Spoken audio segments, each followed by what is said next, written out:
You will never be the strongest thing in your world. Even the apex predator of every ocean on Earth answers to somebody. Even 12,000 pounds of muscle, teeth, and sonar eats what his mother allows him to eat, follows the path his mother chooses, and dies almost the exact same year she does. By the end of this video, the deadliest hunter in the sea will still need his mom to survive, and the one actually running the entire operation will be a 60-year-old grandmother who stopped having babies decades ago.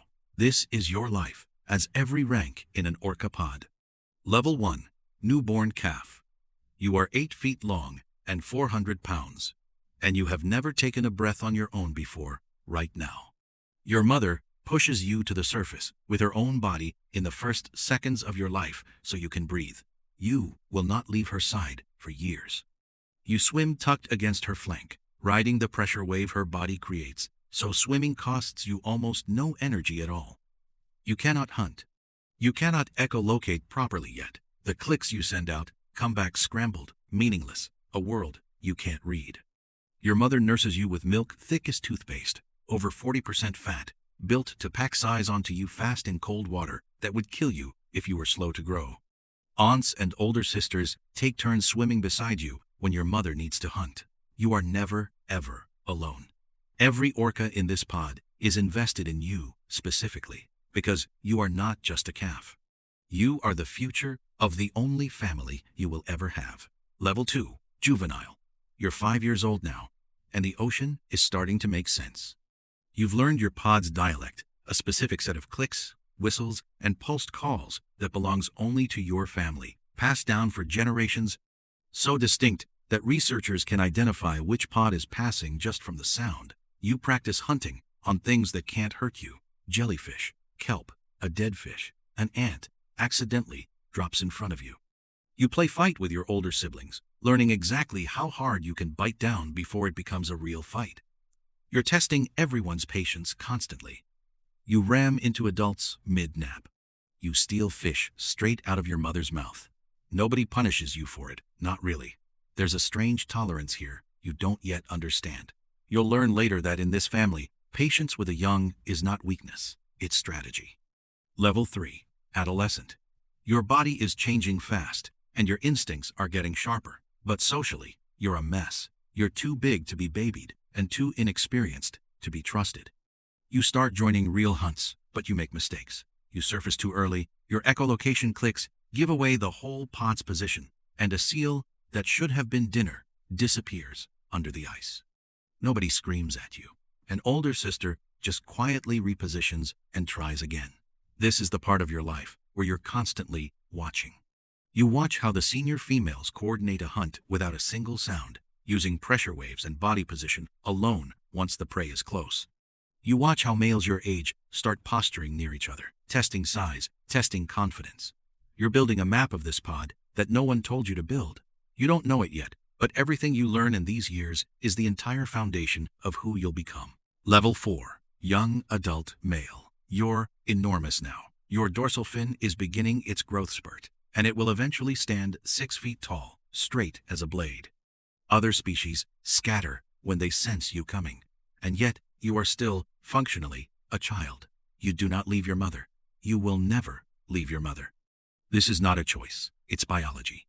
Male orcas that separate from their mothers have dramatically lower survival odds, even as full-grown adults capable of killing a great white shark. So you stay. You hunt beside her. You share her kills, sometimes literally taking food straight from her mouth even now, fully grown, fully lethal, and still functionally dependent. Other males your age start test fighting you, raking their teeth along your skin hard enough to leave scars that will stay for life. You're learning your place in a size hierarchy that has nothing to do with rank and everything to do with size and confidence. You are strong. You are still not free. Level 5. Prime male. This is your physical peak. Your dorsal fin is fully grown, tall, and unmistakable, visible from a boat a mile away. You can generate a bite force strong enough to shatter bone, and you can track prey using echolocation clicks so precise you can identify a fish species from 30 feet away in pitch darkness. You are, by every visible measure, the most dominant creature in the water. And you still travel everywhere with your mother. Studies tracking these pods for decades have found something almost nobody expects. A male's chance of survival plummets in the years after his mother dies, even if he's fully grown, even if he's in his prime, even if he's the most physically dominant animal in the entire pod. She is still finding food for you. She is still leading you to the best hunting grounds during lean seasons. You are the strongest thing in the ocean, and you would not last a decade without her. Level 6. Breeding male. Something strange happens in your pod when it's time to mate. You don't leave to find a partner in some far-off territory the way most male mammals do.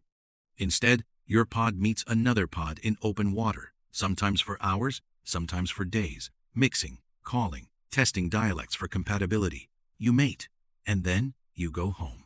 With your mother. Your offspring will never know you, will never be raised in your pod, will never carry your name in any meaningful sense. They'll grow up entirely within their mother's family unit, and you'll have no role in raising them at all. Your entire biological purpose in this rank is genetic, not paternal. You contribute your bloodline to other families and return to the only family that has ever actually raised you. It's a strange kind of success, total reproductively, and yet you go home afterward to be babied by your mom like nothing happened at all. Level 7. Senior Hunter. You're in your 30s now, and you've become one of the pod's most trusted hunters, the one the younger ones watch to learn timing, positioning, and patience. You know things the juveniles don't. You know that a pod hunting seals on ice floes has to work as a single coordinated unit, generating waves together to wash the seal off the ice, timed so precisely it looks choreographed, because it basically is. You know which stretches of coast have salmon runs in which months. Information passed down to you the same way it was passed down to every hunter before you, orally, generationally, with no written record at all, except the ones living inside your pod's memory right now. You are trusted, you are skilled, but you are still not the one making the real decisions. That role belongs to someone else entirely, and you already know exactly who. Level 8. Adult Daughter. Building her own legacy. You are an adult female now, and unlike your brothers, your path looks completely different. Your sons will never leave you. They'll stay by your side their whole lives. Your daughters will eventually raise families of their own nearby, often for decades, sometimes for generations, forming an ever-expanding matriline that never really separates. You are quietly becoming the emotional and logistical center of a family that is starting to orbit you specifically. You break up conflicts between juveniles. You share kills generously with young mothers who need the extra calories to nurse. You are being watched closely by every young orca in this pod, the same way you once watched the senior females when you were young. You don't have full authority yet, but you are exactly the kind of orca who eventually will. Level 9. The Elder. Something remarkable has happened to your body that almost no other species on Earth experiences. You've stopped reproducing decades before you'll die. Orcas are one of only a handful of species where females live long past menopause, sometimes 30 or 40 years past it. And here's what that means for you. You are no longer spending energy on your own offspring. Every calorie, every decision, every ounce of decades of accumulated memory is now dedicated entirely to the survival of everyone around you. You remember droughts of salmon that happened before most of this pod was even born. You remember which coastlines produced food in years when the usual grounds failed. In hard years, pods with an elder female like you survive at dramatically higher rates than pods without one. You are living proof that knowledge, not youth, is the most valuable resource in this ocean. Level 10. The Matriarch. You are the reason this entire pod moves the way it does. When food runs short, it's your memory the pod relies on, not the size of the biggest male, not the speed of the fastest hunter, but the map inside your head, built over 60 years of living. You lead from the front during the hardest hunts, and everyone falls in behind you without needing to be told. Your sons, fully grown, some of them among the largest predators on the entire planet, still swim by your side, still eat what you help them find.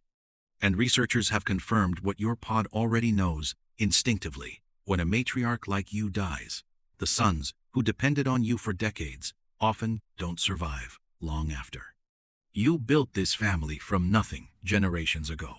You are not the strongest animal in this water. You never needed to be. You are the reason the strongest animals in this water are still alive at all.